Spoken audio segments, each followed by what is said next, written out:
Blender 5.1 is introducing a new snapping method with the face center snapping. It's been long overdue and it will improve precision modeling. But it comes with a caveat that you need to be aware of. So in this video, I'll show you what the new method does and what matters to make it work. All right, let's look at what we had to deal with so far. I'm in Blender 5.0 and I have a cube and a cylinder in my scene. Now I want to snap my cylinder precisely to the center of the top face on my cube here. But unfortunately, there is no native way to do that. If we look at our snapping options, we can snap to the face, but it snaps anywhere on the face and it's not very precise. So we have to find a workaround to do this. And the best way to do it is to utilize the snap base. And for that, I'm actually going to leave it on increment snapping and don't turn it on. So now I can select my cylinder here, G to grab, B to activate the snap base. And now I can freely choose between vertices and edges and edge centers and faces. So I'm going to grab this vertex here and snap it to that edge center. And then I got to do it again. G to grab, B to activate the snap base. And this time I'm going to take this vertex here, constrain myself to the x-axis and snap to this edge center. And now my cylinder is precisely in the middle of my face here. So it works, but it's tedious and requires more clicks than it should. Switching over to 5.1, which is currently in beta, if we look under our snapping options, we now have face center available. So if I activate that and activate my snapping, I can now take my cylinder G and snap it to the center of my cube. Now, obviously the cylinder is not sitting in the middle of the face because right now the snap base is set to closest, which means it's taking the closest point of the bounding box of that cylinder. So this is obviously not what I wanted. So I'm going to undo that, turn off my snapping and switch back to increment just like we did before. And now I can go G, B to activate the snap base. And now additionally to everything else, we have the face center available. So I can go into wireframe, GB, grab the face center on the bottom of the cylinder and snap it to my cube. There. That's it. No workaround needed. It just works. So where is this actually useful? Well, let me show you an example. So here I have a bathroom vanity and I want to place cabinet pulls on all these drawers, which used to be a bit of a tedious task, to be honest. Well, not anymore. So let me go into solid view, which is a little bit easier. And I already have a pull here. Now I can simply go into face center snapping and I'm going to switch my snap base to median, which basically snaps with the origin point as the snap base. And because on my pulls, the origin point is precisely on the surface that attaches to the cabinet front, this will simply work. So with that, I can now just take my pull here, G to grab and say, in your face, or on your face, and pop it right where it needs to be. Just like that. Fast, precise, easy. And now I can Alt-D to copy and snap it right there.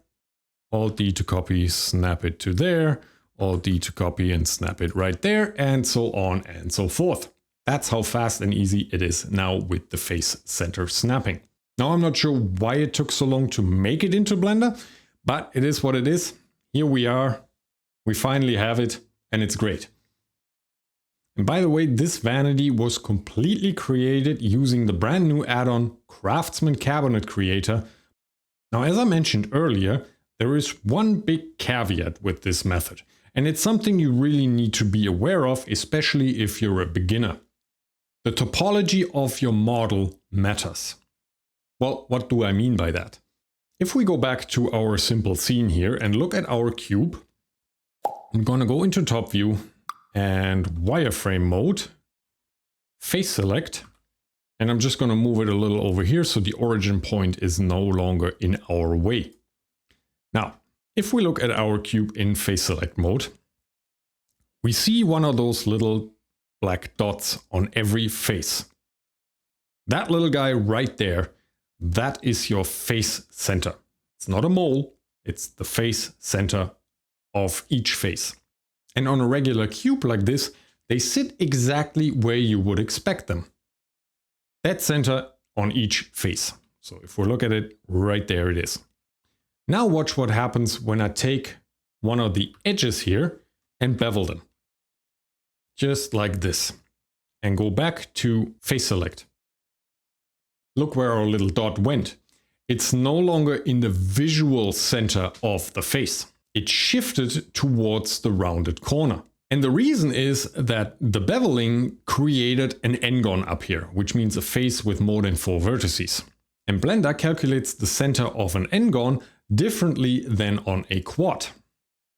Now it's mathematically still correct, there is no doubt about it. But it's not always where you would expect it to be just by looking at the face. So if we look at this big face here, you maybe expect it to be somewhere around here.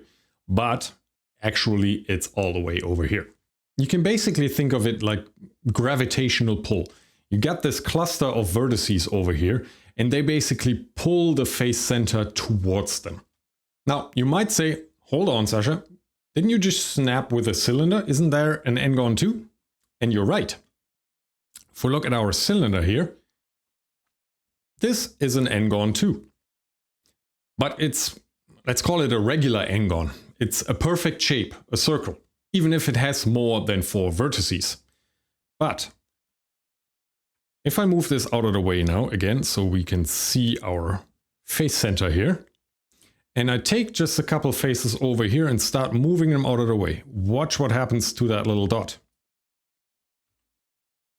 It gets pulled away. And the more I deform my face here, the more it gets pulled away. So now we made the most awkward starship ever. Make it a fish. Whee!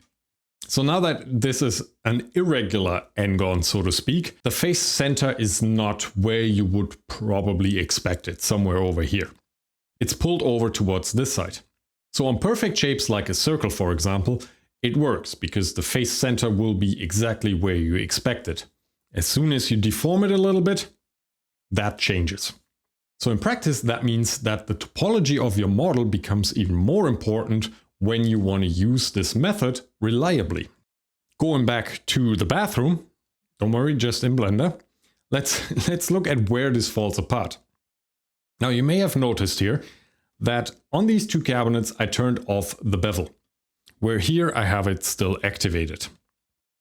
So let's try the same thing we did before again on these cabinets here. So I'm going to Alt-D to copy that and try to snap it over here. You can see the face center is in a different position. And that is because of the topology. So let's have a look at the topology. I'm going to have to convert this to mesh. And then we can look at it. So if we look at our face here, we have an n-gon. Because of the bevel. We have 5 vertices here and 5 vertices on the other side and only 1 in each corner up there. So the gravitational pull basically pulls the face center down again. So if I go into wireframe, face select, you can see that the face center is down here instead of up here where you would expect it. And the same thing goes for the vertical styles here. So if I wanted to have a pull on this one, even if I go in and deactivate the bevel or delete it altogether, and then convert this to mesh to look at it, I still have an n-gon here where I would want the pull. So if we go into wireframe, we can see that the face center is closer to the left side than it is to the right. And that is because where they are connected to the rails down here, that is where we're creating an n-gon. So the most reliable method to deal with that now would be to take the pull and switch back to edge center and constrain my movement to the z-axis, GZ, and snap it to the center of the vertical edge here on the rails. And that way you can still make that work. Now, this is not a deal breaker by any means. It just means that you need to know your mesh and you need to be aware of the topology. So the main takeaway is that face center snapping is a genuinely useful addition to Blender. It's been long overdue and it's great for precision work, but n-gons will interfere with it. Blender's calculated face center may not always match what you visually would expect. So you got to keep this in mind whenever you use this method on anything more complex than a cube or a circle. And as long as you do that, it's a great addition to Blender. So I hope you found this useful. If you did, well, it's YouTube. You know what to do. Thank you so much for watching, and I'll see you next time. Keep on building.